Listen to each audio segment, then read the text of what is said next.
All right. Now joining the show, I've got on strength coach Bruce. Coach Bruce, what's going on? Nothing much. This is awesome to be here. I'm a little nervous. Don't feel worthy.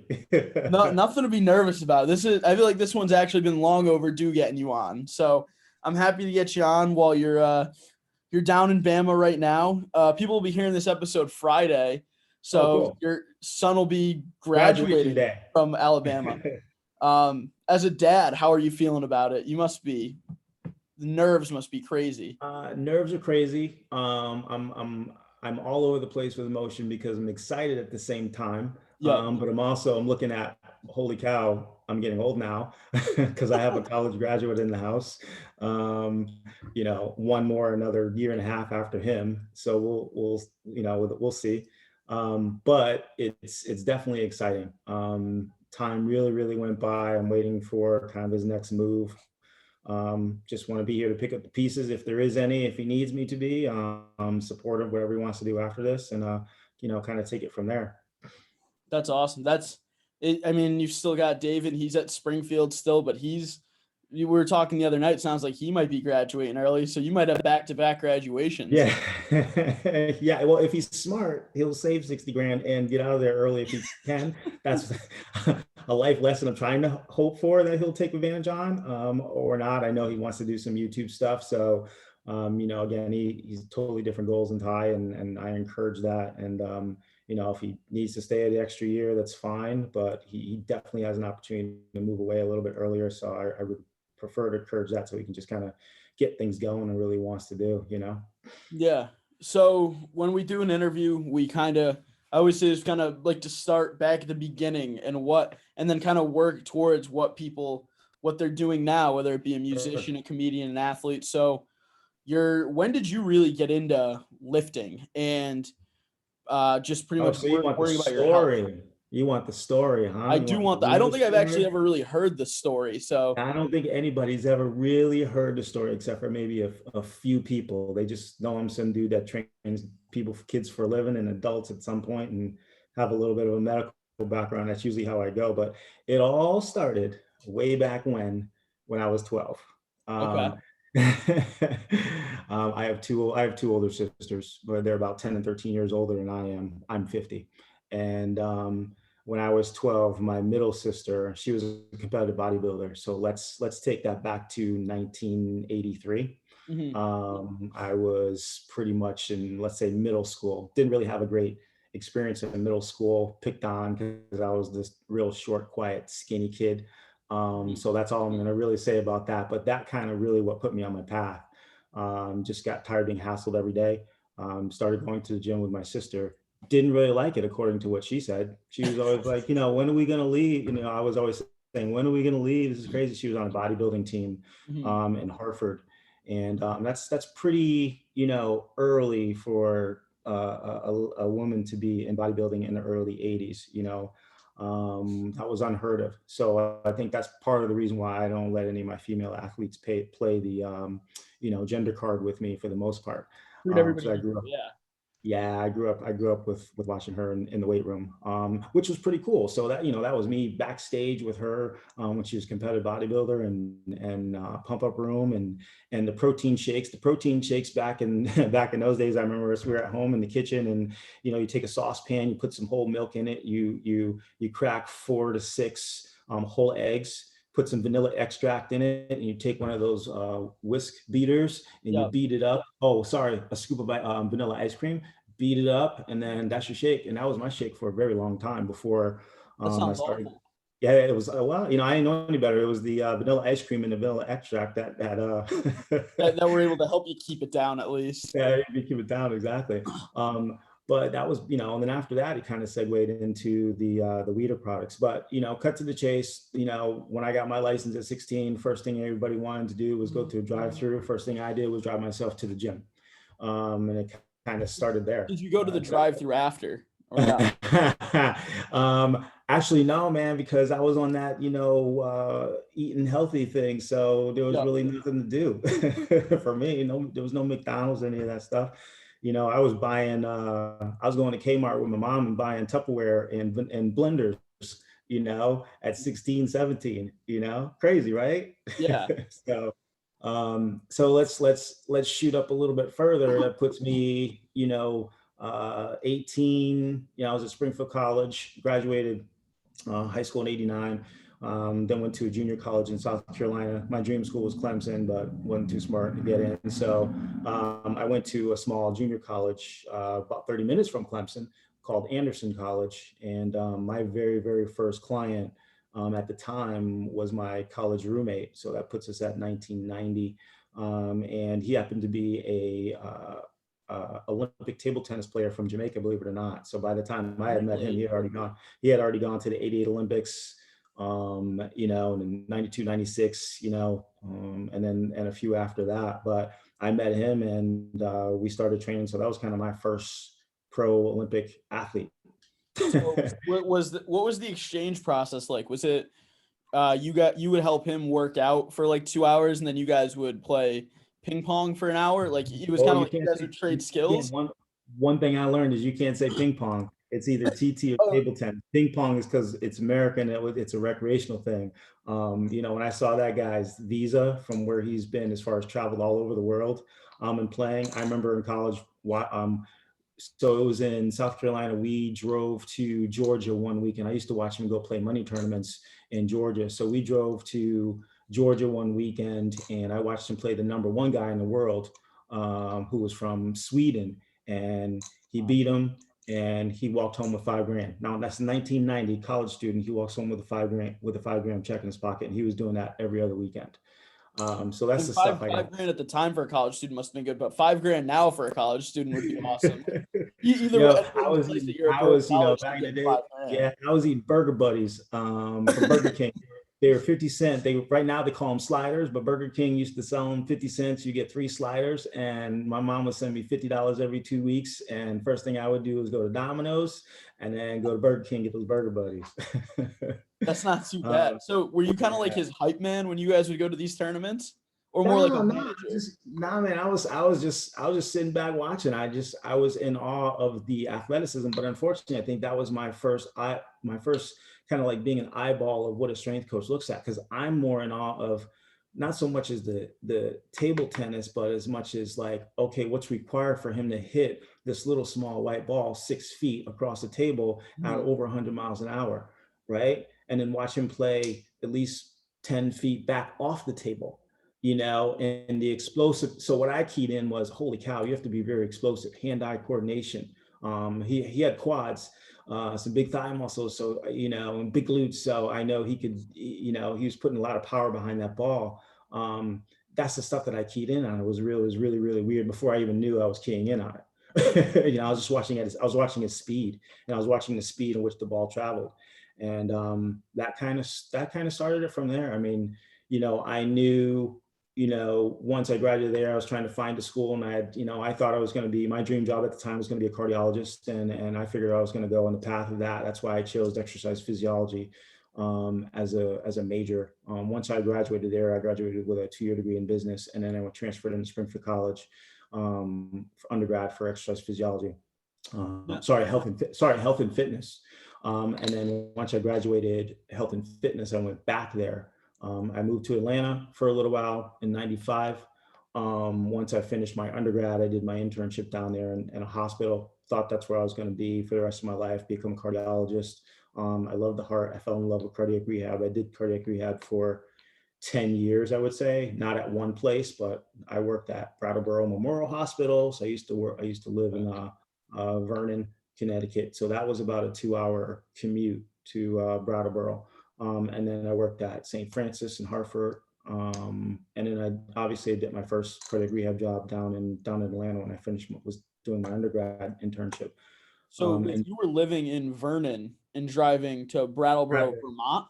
Brattleboro Memorial Hospital. Yep, that's when Ty was one. Wow, that's That's when Ty was born. I was leaving at 5 a.m. I had to be there for 7. That was the time where I had 5 jobs. So that year that I was at Brattleboro, I 3 days a week, I was at Brattleboro Hospital Monday, Wednesday, Friday. I did a 7 to 7 shift. Then I also worked at Bay State Medical Center in cardiac rehab, as well as I was working as a cardiac tech. And then I worked at Stafford Memorial Hospital in the ER. And then I worked for AMR. Basically, I was a EMT. So I did a 7 to 7 hour shift on the weekend. How many jobs is that so far? Is that 4? That's four And right there. then obviously my go-to job was personal trainer at the Hartford YMCA. I was there for 8. I was at the Hartford Y for about 8 years. That was kind of like the job that I always had when I went to Springfield and through undergrad and through when I came home from breaks and so on and so forth. But I was there for a good 8 years. But that 1 year that I was doing that, I had 5 jobs. It was nuts. That's crazy. Yeah. When you decide you're going to go to Springfield College, Yeah. Springfield, if people that are listening don't know, it's a jock school. You're going there to either, if you're a business kid, you're going there for sports management, and if you're going there for anything athletic, you're going as either like a PT major, an AT major, stuff like that. So did you kind of embrace that, like when you like going to the weight room, stuff like that? How did you kind of fit into that culture? They sponsored bodybuilding, so I was competitive bodybuilder at the time, and I had a few friends of mine that, I remember packing food up. So I had my food bag, and I had my regular bag with all my books in it. So every other class I would eat.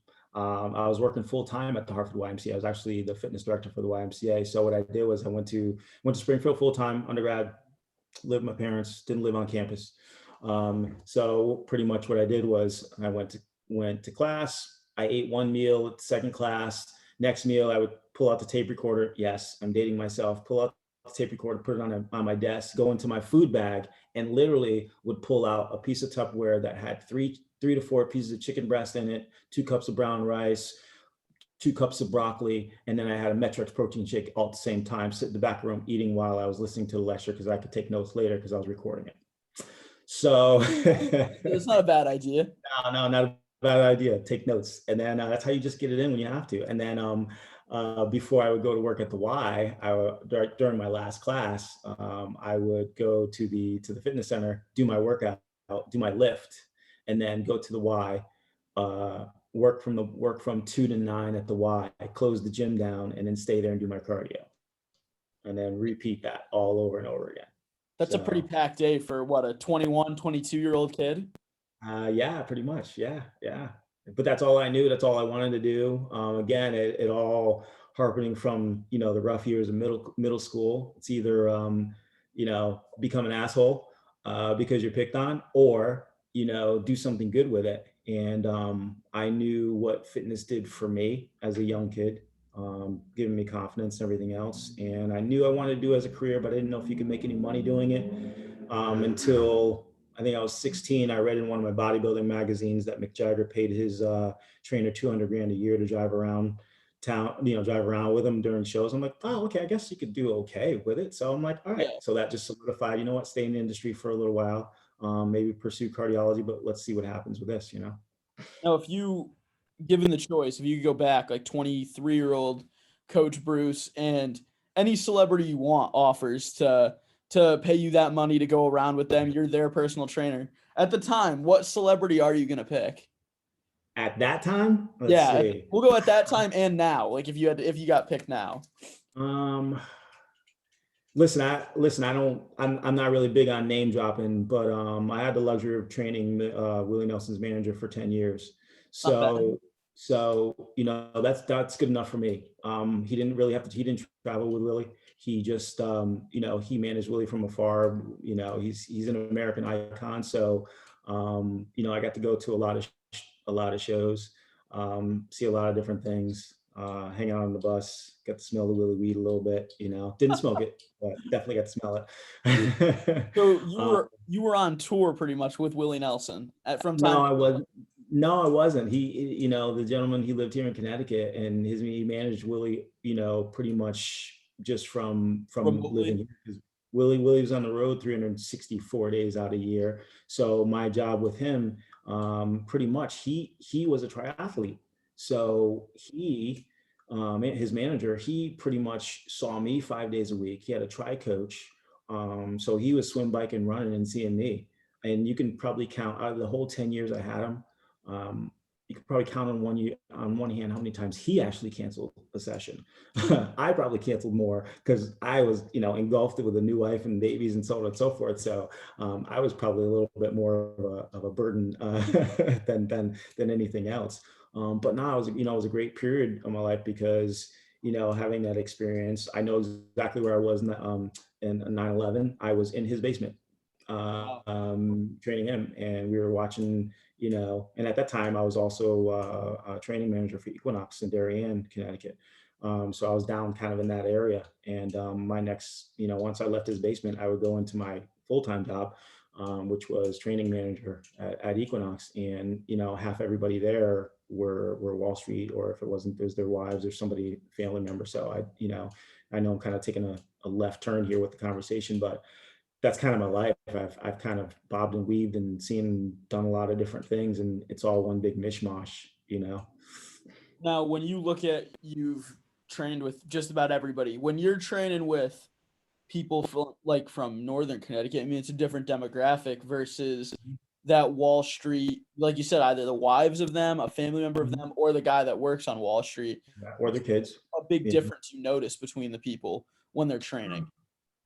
So here's my honest answer with that. People are people, and everybody's either motivated or not motivated. They either want to train or they don't want to train, or they hire the trainer maybe because everybody else does, or Yeah. or they think it's going to work. I'm not a fit. I have a pretty good personality. I get along with everybody, but even I met people that it didn't really fit. One of the biggest things I think was different between training in that area versus the area that I'm in now is um, I think because a lot of folks did have trainers, they understood the value of a trainer. Mhm. So it's a little bit more appreciative of what we did versus here. It's different, not so much as not just the money aspect and what I charge here versus what I charge down there. It's not an everyday thing up here.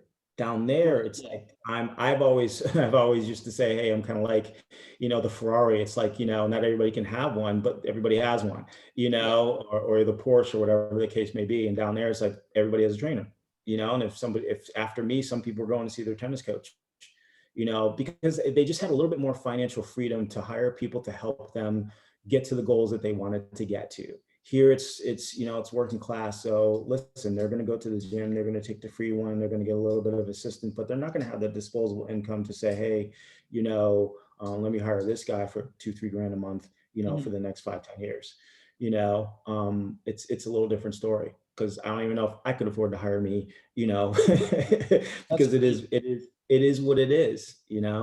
But that being said, once 2000, you're kind of segueing me into the good part here about why I'm kind of up here now training. Up here meaning in the area that we live in, the Hartford area, Yeah. versus down Enfield, Greenwich area, is because 2008 hit and the market tanked, and I saw kind of what it did to that the Wall Street Mhm. folks and the people down in that area and so on and so forth. But I also kind of revisited that, hey, you know what, Bruce, I mean, there are a lot of people that could use your help, specifically youth. And I wanted to make myself accessible to the folks that I felt that really, really needed me. And that's part of the reason why I switched my business to training not only young athletes for the majority of my focus, because when I was in that area, it was like, 80% adults, 20% kids. But when I made that conscious decision to, hey, Bruce, you're going to move your business upline to close to where you live. You may not be able to, you may not be as affordable. So, but I wanted to address the youth, because I know what it did for me being that bullied kid, specifically the kids that wanted to play sports and maybe they weren't as good, or maybe they are good, but just didn't have the tools to kind of take them to that next level. Yeah. Uh, so that was my biggest switch in 2008. I literally went from being in Fairfield to 100% up here, and I've enjoyed every minute of it. For one, I'm closer to home. To my sons were getting to the point where they're getting ready to graduate high school, so I want to be closer. I missed a lot of firsts when I was down here. So my son that's graduating, in the next couple of days, I didn't see his first walk or hear him talk because I was 100 miles away. you know So I wanted to get to a point in my life where I can kind of enjoy, seeing him graduate and my other kids graduate and seeing what they're going to do in their next phases. Gotcha. So now you're up here and you came in to the Enfield High program when I was I think the end of my sophomore summer. Yeah. Going into my sophomore year, you came into the program and it was kind of, I almost call it like not a fluke, but you had offered your services to us, Avon and South Windsor, and luckily we were the only ones that take you up on that offer. I mean, one of the best things that happened to the program is bringing you in because it elevated, I think, a lot of our players to the next level. So when you were kind of going through that testing process with other schools, what was the feedback maybe from the other schools where like maybe they already had a guy in there or just didn't want to spend the money? Like what was that whole experience like? Um, well, I guess here's the long and short of, so I started to work with Hartford Healthcare, right? I was there first. So let me kind of restart that story and say that I was out on my own company for Mhm. 10 years, for a good, 5 years or so prior to me coming to Enfield. And 100% on my own. I had a nice contract with another town. East Hartford had about 7 or 8 elementary schools. Oh, okay. And so kind of what prompted this whole, how I met you was that it was a state funded grant. And I was doing pretty well on my own. I was running speed camps and I was doing some work at Pomfret and did some work at E.O. Smith. So I had a couple of different contracts during the summer and then throughout the year with E.O. Smith, and started using, like before I'm at Lightning Fitness, I was at another owner's facility. And then long story short, the big contract that I had, it was about a $20,000 a year contract. I lost that because the state cut the grant. So that's like, imagine your mom and dad waking up one day, you're raising a family and dad comes home and was like, hey, yeah, they just cut my salary 20 grand. That's a big, big, big pay Yeah. cut. Oh, yeah. So, me with the entrepreneurial spirit, it's, if you're an entrepreneur and you're kind of out on your own, you don't get too frantic, because my wife, she's a stay-at-home mom at the time. So she'd been out. So she wasn't working, single income, just me. So what I did was I, went to Career Builder and Monsters, whatever, and started looking online, and come to find out, oh, there was a little per diem, 10 hours a week at Hartford Hospital. Great. And come to find out, interviewed for that. And it was just, a 10-hour job, strength conditioning coach, looking to go into the high school market, so on and so forth. So at the time, my boss, currently is now, Stephanie Bross, was like, hey, we want to bring you in as kind of our first piloted strength conditioning coach. That was her baby project. She wanted to get to a point where where they were not only putting in athletic trainers in high schools, but they were packaging a strength coach along with that. Mhm. Hence the reason, Ben had been there for a long time as an athletic trainer. And then, then boom, here comes Brucey popping along. Yeah. So anyway, my boss at the time was like, just do what you got to do. We have these 3 potential high schools that you could probably go to. Just go in and do what you needed to do. So I'm like, okay, great. So I think part of it was tough in the initial phases with South Windsor. First, I was happy about South Windsor because I graduated from South Windsor High. So I was excited to even have that as an opportunity. Well, didn't really work out. Coaches didn't really bite. Not really sure. Maybe it was just the way I was introduced or not introduced, to them. Not sure. Avon, not really quite sure. That was kind of above my pay grade. I don't know what happened. They just didn't bite for whatever reason. Wasn't really organized enough. But I think with Enfield, because for one, almost every teacher up there seemed like they were a Springfield grad, and we all look out for each other. So Yeah. Springfield college students, keep that in mind.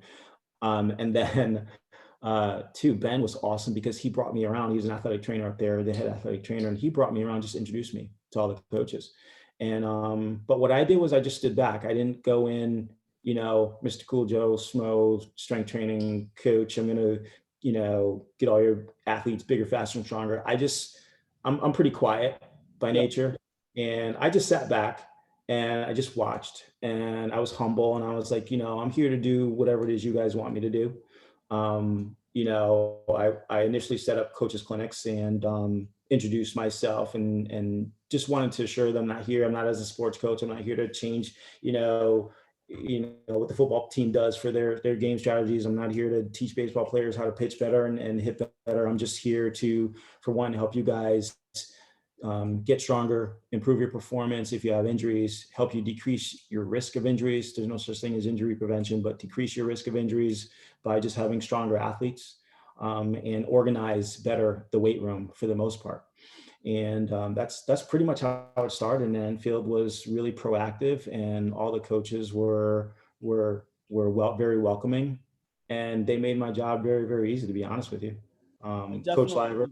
a big reason with you coming in. I think it was probably the best part of it was that we were a newer program too. So you were like, Fermi was class M, playing like Rockville, Northwest Catholic every year. And I was an Enfield High kid for a year. So we would play Stafford and Ellington. So you're not playing the top competition. And then you get put up to probably, I'd say, the second best division. You're in Division I, double L, CCC playing.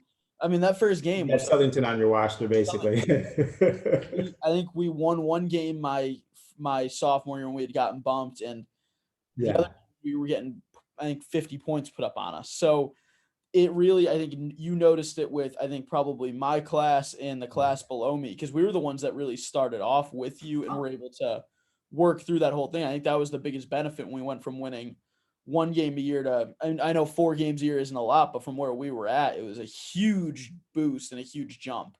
Oh, and absolutely. A lot of guys had bought in too. Yeah, absolutely. It was great because I think in the weight room you're allowed to create a little bit of a culture, a little bit of a discipline. It's just not going there and start loading the bar up and get into this big old, you get rah, but it's like it's safe, and you're learning. Hopefully you have a new respect for what it's like to be in there, and as a weight room. And I remember always asking questions to a lot of the teams that I was working with, was just like, hey, who wants to go on to play college? And all these hands would go up, and I'm like, well, it starts here, sadly. Yeah. And you have to, once you take this serious, and then I would always say, hey, all right, wait and see. Once you get to college and you meet a guy like me, it's going to be a different animal. So, and then sometimes people would listen, sometimes people would learn the hard way, and I get people that graduate and come back and like, I probably should have listened to you a little bit sooner. I'm like, yeah, you think? But that's all part of the learning curve, though. The best I can do is teach. I just want to teach you guys how to navigate a weight room, because I wanted you to still be able to do it post your athleticism. Meaning, once if you're lucky enough, some of you guys are going to be pros, great. But if you're not, and you're going to go work a 9 to 5 and you work 15 hours a day and you come home tired, and next thing you know, you're 40 and you got all these aches and pains, and I wanted you guys to figure out how to make sure that this was a lifestyle thing, because it has been for me. I'm 12. I probably maybe only missed a full month of training between the time I was 12 until today exactly. That was it, 1 month of training. And that was because my wife and I broke up, and at the time when we were dating, she left me, and I was a little sad. So I ate Snicker bars for about a month, and then I got my crap together. And then lo and behold, we're married now 24 years, but we were dating, that month killed me. So I was out of the gym, and then I was like, what, get your crap together, boy, get back in the gym. That's it though. No, what you talked about, like that rah kind of strength coach. What's your thoughts on that? Because you always see, like, on ESPN during like college football season, you see the rah strength coach on the sideline or in the weight room. Because that's definitely not your approach, and I think it would have felt very unauthentic if you had kind of brought that to the weight room. Because like, we've worked with you for so long, if you changed one day to be that, where you're blasting music and jumping up and down and trying to get guys going, it would have just been so odd. I think it would have been a weird response from the athletes. I'm too much of an easy read. And one thing I know, the youth are really good at reading adults. I'm learning that now. And I'm quiet dude, man. It's just, listen, I love my music. You guys know, like, even now in the weight room, I'm always like, all right, who's playing DJ? Because that first year though, I was letting you guys play DJ. You almost got me in trouble, because I remember I was out on my own. I had never really been. I was in the private sector, so I could play whatever I wanted to play as far as music. I mean, you go to Lightning, you hear what they play, right? Oh So it's just, it's no old Bart. So that first year that I was there, I was letting some of you guys, man the music. And it was like, I had teachers coming in like, they can't listen. I'm like, why? What's wrong? They listen to it anyway. I yeah. didn't understand being in the school system. So, so I I had to, especially like we were always lifting either after school or we were the only ones there in yeah, the summer. And yeah, exactly. So I didn't care. And then sometimes you guys are taking your shirts off outside. And I'm like, whatever, dudes are listed. Like I'm pretty easy. Just do the correct form. I don't care about all the other stuff. Whatever makes you feel comfortable, I'm fine with. But me not understanding that, it is what it is. So I don't know, all that yelling and screaming and stuff like that. I do it to a certain degree, meaning that if something's going on in the weight room and it upsets me, I don't know if I've done it when you were there, but I know I've done it recently where I stand up on a chair, cut the music. We all need to talk. And then yeah. we have our conversation. Other than that, like you guys, you kind of spoiled me because I always tell everybody, I never had any problems in the weight room, like as behavior wise. There was no reason for me to, be upset. But as far as the over enthusiasm, being on the sidelines, and like you see someone like the Oregon, at the time the Oregon coach, and With the mustache. yeah, the guy with the mustache, The and Northwestern guy too, the one that wears the wicked tight shirt. yeah, yeah, and obviously down here in Alabama, he's not here anymore. But Oh oh yeah. God, I keep forgetting his name. But I know who him, you're talking about. I remember, yes, yes. yeah, but that's it. Just everybody has their own style, their own flow. What works for them is definitely not going to work for me. And I'm plus again, I'm in a weight room in high school. These guys, are with big old college men now, or they're some of the strength coaches, in the pros. It is what it is. But my audience is a little bit different. And I'm coming from a different approach. I want you guys to like the weight room. I don't want it to be an intimidating environment with this big dude in there with wearing a medium shirt, yelling and screaming at everybody, because I want kids to love the weight room. I want my female athletes to love the weight room because of my story. Mhm. So I never did anything that was going to, make a kid feel like, I don't You want to didn't go in want to there. come He's back. crazy. Yeah. And I have a motto: never kick a kid out of a weight room. That's my motto. I may have never said it out loud, but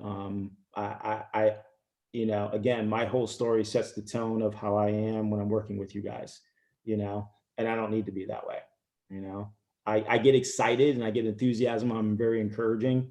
If any of you guys have seen some of my posts, Mhm. and I listen, so that's the biggest thing for me. I don't have to yell and scream and grow crazy hair and have a funny mustache and all that other stuff.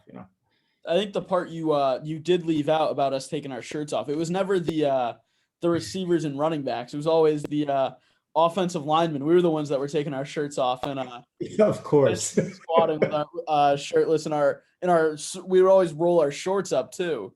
That was confidence, man. That's the way I looked at Yeah. it. I'm like, come on, big lineman with you guys weren't the big old fancy ab people, wanting to show their abs off. You guys were like had confidence. You're like, whatever, we protect you guys. So here you go.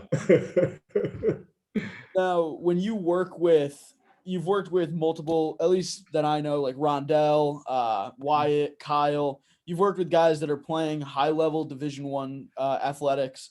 When you see somebody that you've worked very closely with, especially even Rondell was on the show. We talked about his ACL Yeah. a while back, and you worked with him through that. So what was like when you see a guy excel and play at a high level? What's that feeling like as a coach? Listen, I'm always coming from a humble place. I always listen. I love cars. I'm a car guy, and I always tell kids, I'm like, hey, I'm just a toolbox. You know what I mean? It's like, you can bring your car to a mechanic, but if he never opens up the toolbox, it's never going to get fixed. And I come from a mindset of, you know, you have to be willing to listen, and you have to be open-minded, and I'm just there to give you the tools. Now what you choose to do with those tools is totally up to you. Mhm. But I will bend over backward. I will go above and beyond, I get text messages and calls and emails 1, 2, 3 o'clock in the morning. Hey, coach, can you look at this? If somebody's away, my coach put this together for me. What do you think? I'm like, hey, he's your coach. It's fine. He's not going to do anything to hurt you, but, listen to what he says. If there's, any advice that somebody needs at 1 o'clock in the morning, I'm pretty much an open book, working with seeing athletes that I have, had an opportunity to be in the presence of, because that's the way I look at it. Mhm. It's exciting for me, listen, I didn't do a whole lot of work with Rondell, but Rondell played football with my sons, and he was dragging kids when he was 7. Yeah. Like, he played with Ty, and he was 7, 8 years old, and it would take he was running with 3 kids on his back. So there were some kids that that I'm like, yeah, somebody's gonna grab him once he gets in high school. Right. You know what I mean? And Wyatt's Wyatt. He's just, you look Wyatt at is it, Wyatt. I think it's the best way you could yeah, probably put it. yeah, I mean, well, I mean it respectfully, because it's just like, he's that real, he's not the obvious athlete, because he's more cerebral to me than anything else. Like, I look at him, he's like one big, tall, muscular brain He walking. looks goofy a little bit when you're looking at him too. Like if you Yeah, he's got yeah, the curly hair, and he's a yeah. goofball too, but when he gets on the field or on the court, it's a Oh, whole different story. oh, it's a whole different story. But he's and honestly, I think he was mad at me kind of when I first, either when I first got there, and I put a time system in. Like, I had other teams coming in, so football needed to be in and they needed to be out. And I think at the time before I got there, you guys were so used to me. You guys were so used to kind of being in there, kind of do what you want, or just, you didn't really have a time limit. Yeah. But I remember one year I put a time limit on. I was like, all right, football's from this time to this time. And then I have baseball and somebody else coming in. I think it might have been indoor track, or somebody was coming in.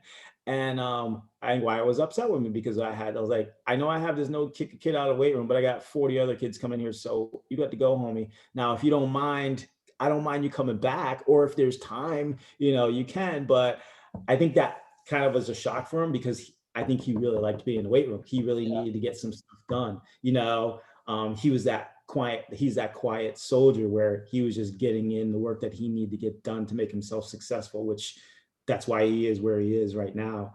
And but that first acknowledgement of Coach Bruce was like, hey, yeah, football's done, gotta go, and he didn't finish. He was upset.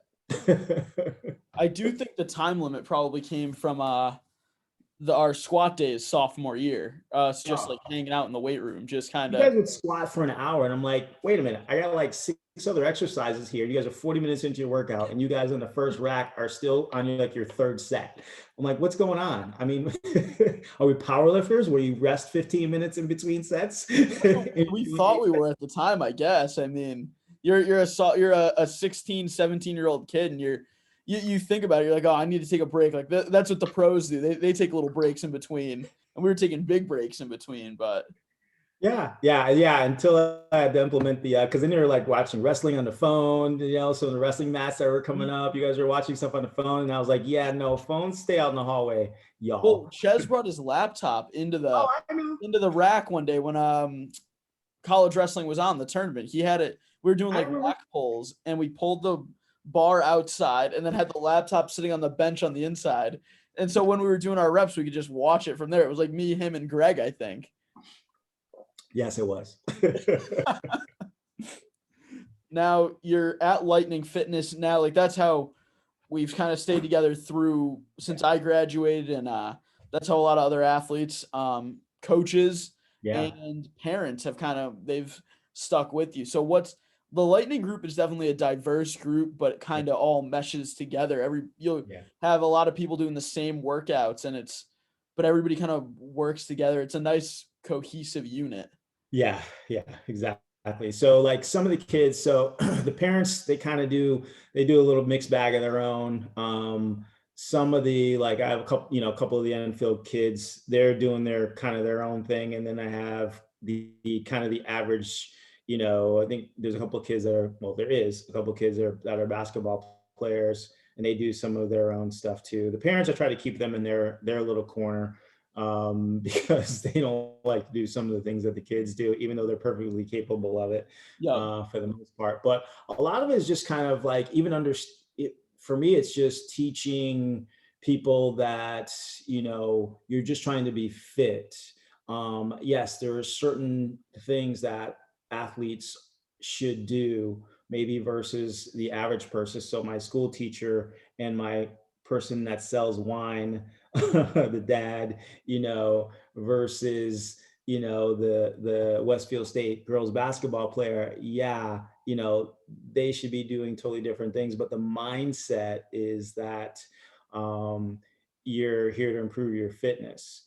So can the wine person RDL just like the Westfield State girls basketball player? Yes, they need to be training hamstrings, and I need to teach that to my adults as much as I need to teach that to my athletes. And I just actually started implementing RDLs with the freshman football team last week. And it's Okay. kind of okay, but there's some that just they don't know how to move through their hips. And everybody needs to move through their hips. I teach a over 60 weight training class at the hospital, and they're doing a variation of an RDL. They're doing, so when you're a Lightning Fitness, you see a lot of the strongmen, they're doing carries. Well, my 75-year-old does a suitcase carry. Now, is he doing it with, 250 pounds in his hand, or Could be. or holding an 80-pound kettlebell in one hand? No, he's probably doing it with a 12 or 15-pound kettlebell, but that's challenging for him. I think you should just make them do the 250. Yeah, Yeah, yeah, they got to find a way to do it. exactly. Well, I show him videos from Lightning, and he's like, "Oh, I'm doing that." I'm like, "Yes, you're doing that." I mean, granted, 200 pounds less, Yeah. but but it's one of those things where even at the high school when changing the programming around, so like you get all the coaches, okay, well, I'm cross country, so I'm gonna do a cross country workout, and I'm lacrosse, I'm gonna do a lacrosse workout, I'm hockey, so we're gonna do hockey workout, and football workout. No, no, no, nope, nope. Training athletes. So the exercise in the weight room doesn't need to look like the sport. Yeah. You need power, so you need to know how to move through your hips. You need strong hamstrings because everybody trains quads. You need to train upper back because everybody trains chest for the most part. And where do injuries come from? They come from a lot of people doing the exact same thing, which is everybody likes to bench, everybody likes to do quad work, nobody likes to do hamstring work. So it's just understanding that. And can we do hang cleans? Well, yeah, I'm starting to get away from that because it's too complex of a movement, not only for me to teach it, but for just somebody that has a training age of 0, meaning they have no weight room Yeah. experience, to try to teach them the bar, and even moving through the hip with the bar, never mind such a complex movement like the hang clean. I can teach you power in many other different ways. It's a lot more fun to throw a medicine ball. I can derive the same results from having you chuck a medicine ball than I can to teach an Olympic sport, which is, doing cleans. I wish we'd gotten away from the cleans when I was still in high school. That would have been nice. I've been trying to, but that was a battle because, coaches like that because that's what everybody's technically supposed to be Yeah. doing, you know. That's And because right like now, quote unquote like that's the football workout. You see yeah, everybody doing it, and like the best players are always throwing around the biggest weight. But like I agree with what you say. If you get a freshman that's never lifted before, or even a senior that's never lifted before, it's their first year playing a sport, and them trying to do it with the bar, they think at that point because it's so light that they can just like yeah. pull it up and like just get But it it's here. but it's about bar speed, unfortunately. And a lot of times, you guys, when we were doing it, you guys wanted to load the weight up, and I'm like, "What are you doing? Trying to do hang cleans with 2.25?" Well, I can do it, coach. I can get. No, you're doing a very heavy reverse bicep curl. Yeah. Other than that, there's no hip movement at all, and you're doing a very upright row with 2.25. I couldn't take it. So it was But one of those. hey, it was a pretty good upright row. It was Yeah, it a was an awesome upright row. Yeah, exactly. You know how many times I upright rows when you guys were trying to do bench press and I had to spy you guys? I'm like, no, I want you to do 5 reps. You're getting 2 reps and you have like 80 pounds on the bar more than you can do, and you can barely get it off the rack. And then I have to upright row it to save your neck. So unload the yeah. bar. Coach, I appreciate you coming on. I know you were nervous, but you did a great job. Thank you. I was happy to get you on. You'll be back on soon, but Yeah, before I got some, this whole new 50-year-old thing is it's hitting me kind of hard, but I was telling you we were talking and but I got some things I'm working on, man. Like I said, I started jujitsu a couple weeks ago and my body got wrecked the other night. So that's not good. But I'm having fun with that. And there's a few other little things I would love to talk to you about, but once I kind of achieve them, we'll see what happens. Yeah, I know you've been posting about it. You've been working on the 500-pound deadlift and Yeah, I wanted 500-pound deadlift at on my birthday, which was January 1st for when I turned 50. But okay, didn't get that. But I have until December 31st, 2021, Mhm. a day before I turned 51. So I have all the way up until then to pull 500. That's what I want to do. One, And then I once got some other once you pull that, we'll get you back on. That'll be the very next episode, so we can talk awesome. about that. And we were talking about the challenge you were gonna do. So when you announced that you're gonna do that, I definitely want to do a little video thing Sounds um, good. with that. But before I let you go, we always do this. I'm curious to hear a coach's perspective from it, because we always ask athletes or anybody that's competed in a sport before. Um, you get 3 songs to listen to. I always say, like, before a game, like, you've got 3 songs before you go out on a field. What are Yep. your 3 lifting songs? Like the 3 that you could listen to, just you only get 3. That's I know I'm putting you on the spot. It's a tough one because you're thinking about everything. Maybe the last thing you listen to, but that's not going to be in it. It's crazy. Well, the problem is I know the songs in my head, but I don't know their names. But I guess the best I can tell you, artist wise, maybe not the exact name of songs. I Yeah, let's go for the know. artists. Okay, so well, sadly, yes, DMX is one of them, and that's just not. I didn't just say that just because of No, what happened. DMX is the best for lifting. It's the Yeah, that and some 80s like I'll listen to Van Halen. I listen to sadly I listen to Journey. Like I listen to sometimes slow music while I'm lifting too. I think because me being when I was a competitive bodybuilder, the part about it I loved was posing, and I loved posing to more of the slower, more dramatic type music. So if anybody has followed bodybuilding like back in the 90s, like I was a big Sean Ray fan. So like the music that he used to listen to, Lee Labrada was another one. So go look those guys up and watch some of their posing. That's the type of music that I would listen to. Megadeth has been in there. And Coach Flynn was just playing it. I can't think of the name of the group. What I used to listen to when my boys were small in the basement, System of a Down, any of them. That's what I Oh, would play yes. while we were lifting. So when my boys were like, 8, 7, 8, and we'd be in the basement, and I'd blast the music, drive my wife crazy, and it was all System of a Down. System Yes. of a Down's great. They're great. You could Yeah. make a whole lifting playlist with just them. Yeah. And I did. I just played. I put the album on loop or the CD on loop, and that's what I would listen to the whole time with blaring and driving my wife crazy with the boys yelling and screaming. So there you Now go. you said you're a Van Halen guy when you work out. Are you a David Lee Roth or a Hagar guy? What are you going with? David Lee Roth. David It's Lee Roth. I mean, I like him. Roth is I more like of him a all. rock. But Hagar is listen, more of like a love song kind of guy when he's yeah, but listen, this again, middle school to me, back of the bus, it was you'd have the kids in the front of the bus were playing Van Halen and Journey. You had other kids in the back playing, and obviously how I'm separating out by the music. Fat Boys, Run DMC. So you had the black kids playing Fat Boys, Run DMC, and a few other really crazy, NWA, yeah, because you could play that in the back of the bus back in those days. yeah.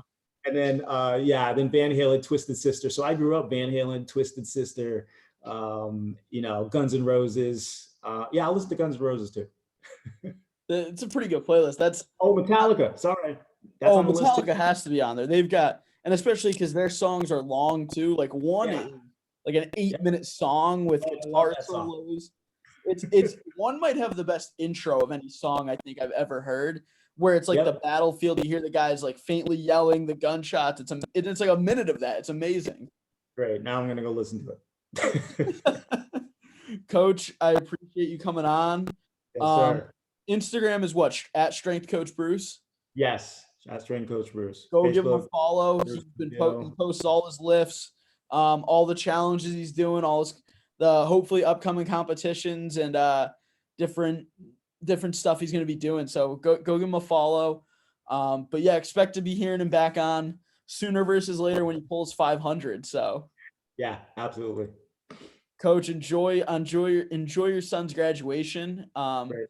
And thank you for coming on. Thank you for listening to this episode of the My Parents Office podcast. And stay tuned for our interview with Trey Breezy next week. Thank you.